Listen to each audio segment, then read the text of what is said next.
Hello people. It's very rainy in Los Angeles and we're gonna be doing a really basic video on kind of the technical ways I put my foundation and my base makeup on. I feel so airheady today. I literally just fucking picked at my acne, so you know this is good for how to cover bullshit up. And I have a coffee stain on my shirt.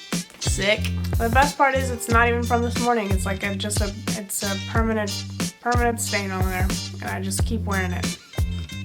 So naturally in quarantine, after my morning rituals of maybe a little bit of bathing and making fruit smoothies, it's finally 3 p.m. so we can get started on this. Due to the fact that all of my videos on here have pretty much been just personal, I'm gonna shut up for a bit and do a actual tutorial.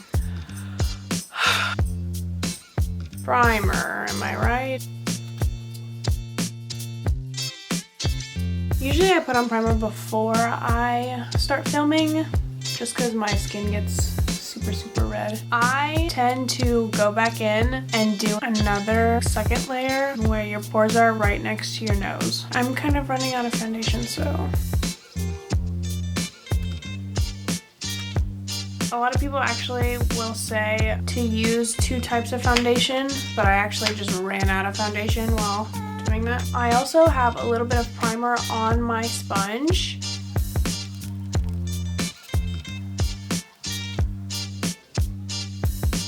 And I used really cheap foundations. I think this one's Milani and this one is Wet n Wild. Okay, so laid it down real flat. Now I'm gonna do concealer. I just take a really skinny concealer brush. I don't have a preference between sticky waxy concealer versus liquid concealer. If anything, if you can, try to use a mixture of both. I think for underneath your eyes, waxier concealer is a little bit better. I ran out of liquid concealer, but I've just been using this on the top and it seems to be working okay. Although I do prefer liquid on my forehead.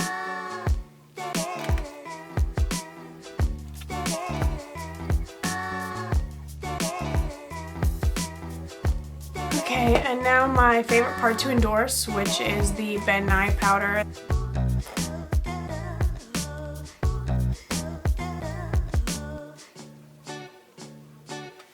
Okay, and then I take a big powder brush and I just kind of buff it in more. You can see it's still like really white on my eyes, and then this will just help kind of press it in. With all the contouring we're gonna do, you want to make sure all the powder goes around your jawline as well. Okay, somebody asked me recently how to do the eyebrows I've been doing with my natural eyebrows. Since having natural eyebrows is still very new to me, it was pretty much just the laziest effort you could do. Ooh, that's angled. Always just do the 3 lines like in the inner brow and then work your way out.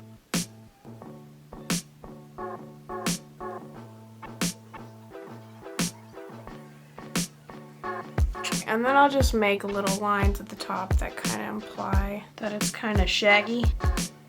And then I just kind of fluff it out as well.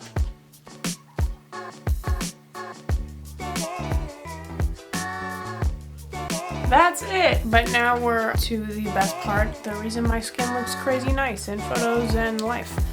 Okay, here's my cheapo makeup that I use. Surprise, surprise. You want a cool brown. I'm gonna do a comparison for the color. This top one in the middle compared to all these browns, it has a way cooler base.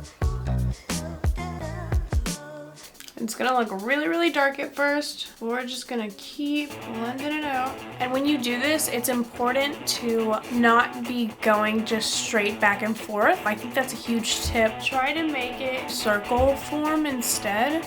Just keep it real thin and narrow. It'll blend a lot easier that way. You guys see me always like contour up here on my forehead, and I lift my little bangs so you can see my bald spot, and we start all the way in there and we work our way forward. downward. Obviously, for photos, you want to do contour a little bit darker. That way it appears more dramatic on camera. So do be wary in real life. That especially applies to this next step. When contouring your jawline, it is very easy to see it in person. I recommend doing it minimally if you're just going out, but at home or for photos, it honestly makes it a lot more dramatic, so it's kind of worth it.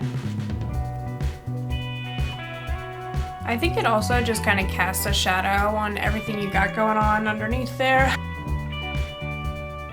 Whenever I do this, it kind of like brings that shadow downward.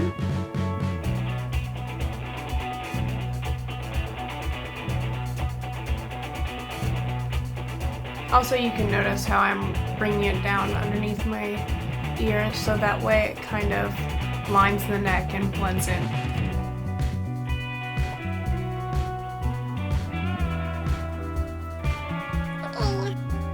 So that was like the first tone to sort of outline face shape. So these are the red browns that I showed you earlier. We're gonna use those now on top of the cool tone brown.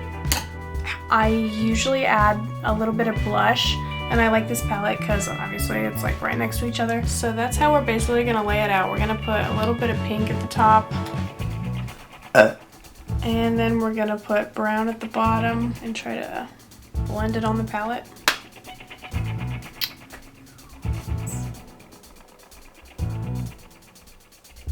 And you're gonna lay this more of an angle at the top so that the other brown kind of lays still at the bottom. But still try to get the red brown tones blended into that bottom brown, and then I even pull it more forward.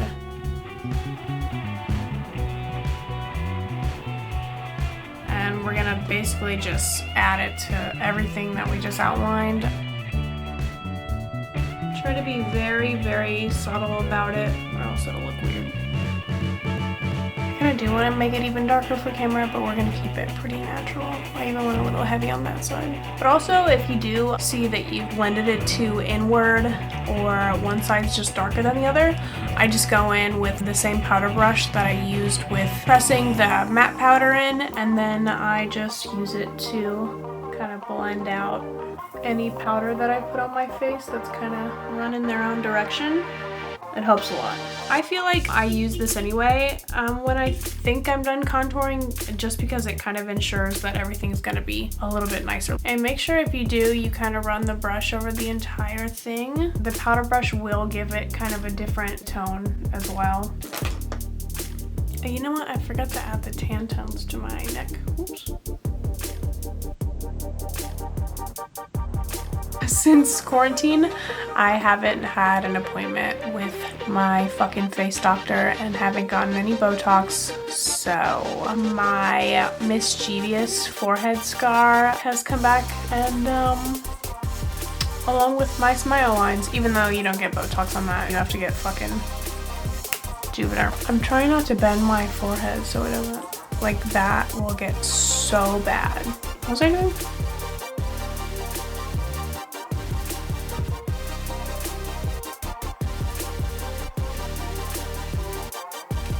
Okay, so your highlighter, obviously any color you want, cool. Your nose though, your nose highlighter should, I mean, it doesn't have to, it shouldn't be anything, you know, life is crazy, but I prefer gold. Make sure you really get that tip. I'm just using the same gold on this. Your highlighter should come up a little bit right next to the tail end of your eyebrow. So if you brought your contour a little bit too high up and you're in trouble or something, your highlighter will come into play and help bring it back down and just kind of overlay it and blend it more. And then another thing I have drool on my chin. I just take some of that highlighter and shove it up in there under my eyebrow.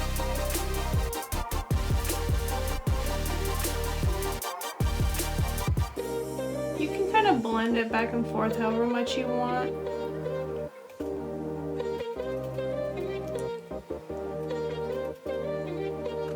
was trying to see if you could see my line.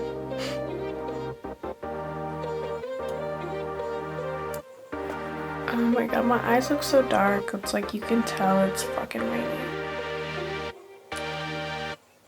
After this, I would just start on doing eye makeup, and then usually by the time I'd be done, I'd just add a little bit more powder, especially in the T area. So yeah, if this gets like what seems to be a little bit dark, or if you went a little low with your contouring, you can always just add more powder. You definitely want just like an easy cover-up amount.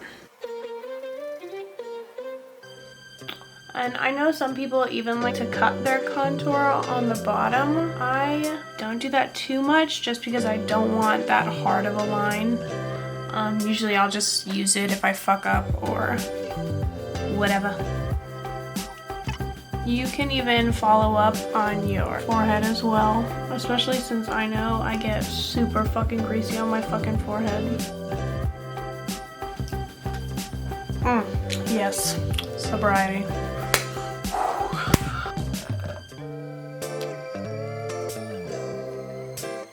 I guess it's time to get ready for the day.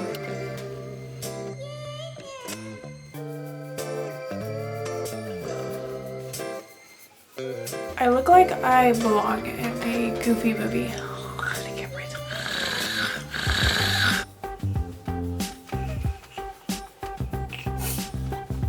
Thank you guys for watching, and let me know if you have any questions.